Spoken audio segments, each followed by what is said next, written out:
Are you squared away? I was thinking about this yesterday because I had a whole bunch of problems, and it's important to learn from your mistakes, and every problem presents an opportunity for a solution. And this is the mentality I'm choosing to have, because really, when you think about it, the maximum value you can take in learning is, were I to experience this issue when I really needed this, what would be the consequence of me experiencing this issue when I really needed this?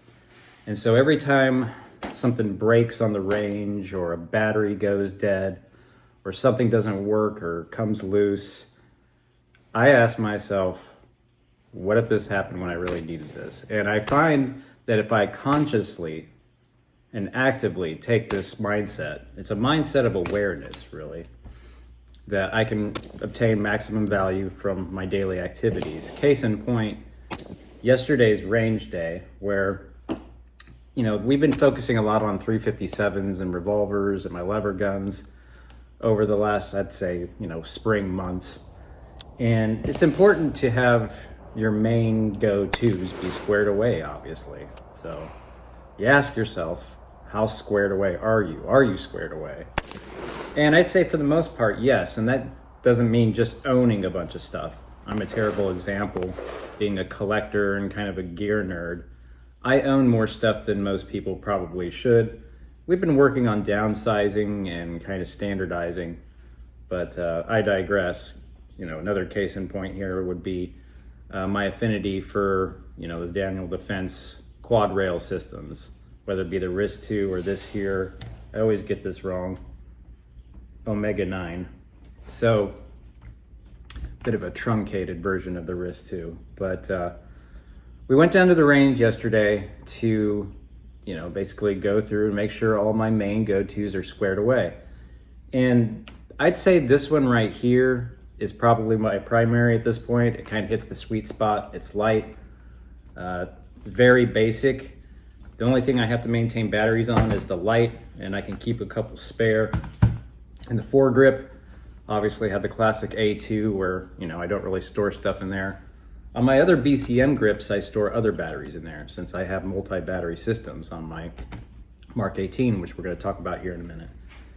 But this is very lightweight, and of course the Trigicon has the tritium, which does have a shelf life, but is going to be good to go for 10 years and doesn't require batteries. So very basic system. So we took this down there, and this actually had my 37mm launcher on it. I took it off and put it on my A2, which was the original intention, kind of have like my Predator gun.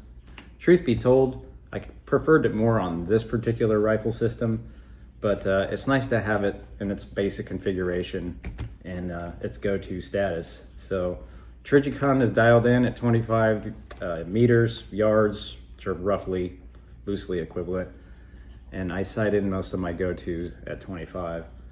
So this one was pretty much good to go, other than the launcher bracket did come loose on me. Bit of a, less than desirable quality Picatinny to Picatinny bracket adapter.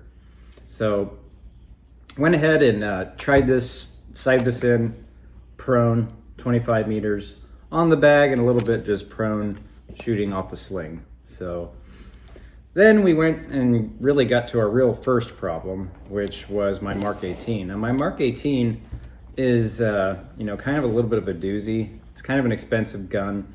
It's a double NFA item, obviously, with both the silencer and the, fact that it's a short barrel rifle.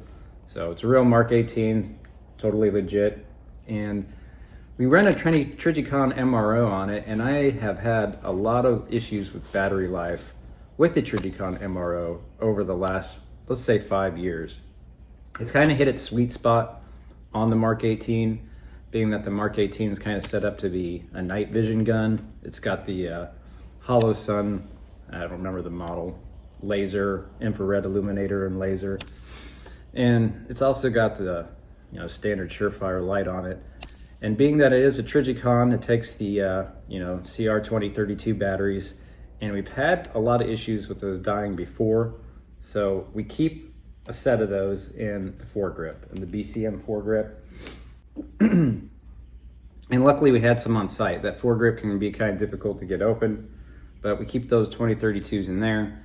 And then in the actual grip, in the BCM grip, which has a little bit of a storage in it, we keep the CR123s for the Surefire.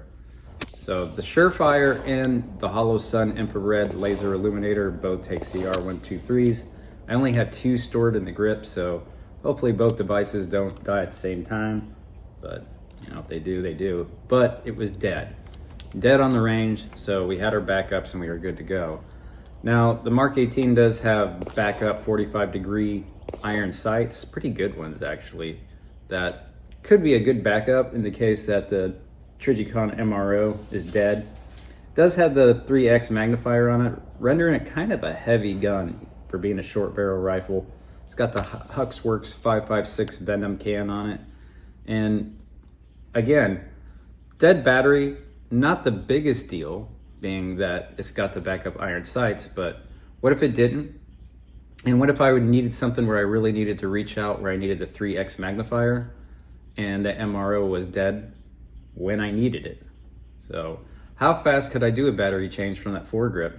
It's a good exercise to go through, especially considering the difficulty of getting that little compartment open on the foregrip. So then we shuffled into what was my main squeeze, my M4A1. So this is kind of adapted to be my main squeeze. We haven't painted it yet, but we probably eventually will. But the M4A1's obviously been well loved over the last couple of years. It's never had a problem. I go back and forth with it being a training rifle. I've actually taken it to training events before, of which we have some coming up near the end of the year, but not gonna get into that now. But we have the paint job on it kind of matched the local Florida foliage, if you will. Primary arms LPVO on that, and didn't really have any problems with this particular rifle at all. So nothing to learn from it on this day, but good to knock the dust off of it.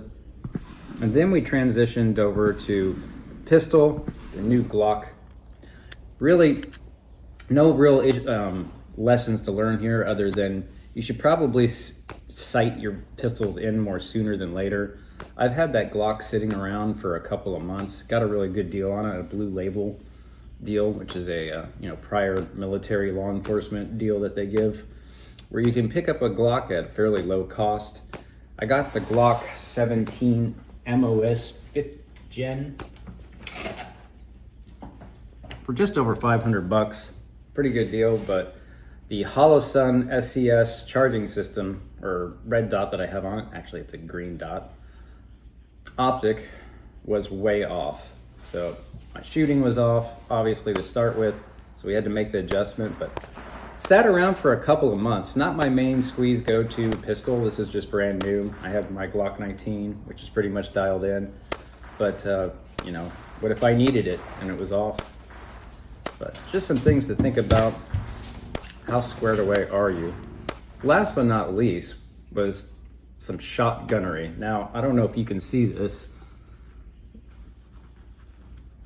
but I'm bruised up a little bit right here. Have some markings. So was shooting my Mossberg 590A1 retrograde yesterday, and I was trying out this ammo in it for the first time. This is HP, buckshot high pressure, high velocity HP. And when they say high pressure, they're not lying. This stuff packed a spicy punch so hard, in fact, that not only did I have the bruising, but it was knocking me up on one leg. It was really pushing me back a little bit, more so than I think any gun ever has. High pressure buckshot. So another thing too is that it was kind of boogering up a little bit in my 590A1 trench gun, or excuse me, retrograde. So I didn't particularly enjoy that. And it's definitely something particular to the retrograde, because I was running this last week out of my little mini shockwave, the Mossberg 590 shockwave, and it was cycling it just fine. But it was having some trouble cycling and extracting in the retrograde, which was kind of a bummer. So hopefully a little lube and a little bit of cycling action will cure that up a little bit. But that just goes to show you that you should probably know your ammo before you invested a whole bunch of it, because had I known that this wasn't going to work and one or two maybe of my guns. I mean, it remains to be seen. We'll go out and practice with it some more, especially now that we've lubed up the Mossberg. But again, what if that happened to me when I needed it? So just some reminders from some experience of range day that I thought I'd share. It's really always a good question to be asking yourself, especially before you need it. You know, it's getting more dangerous, but the world's always been a dangerous place. It really seems more hectic and crazy depending on what information you intake on a day-to-day. I've been limiting it a lot recently, so it's been kind of peaceful, but I always like to stay squared away and ask myself when I have a mistake, you know the drill.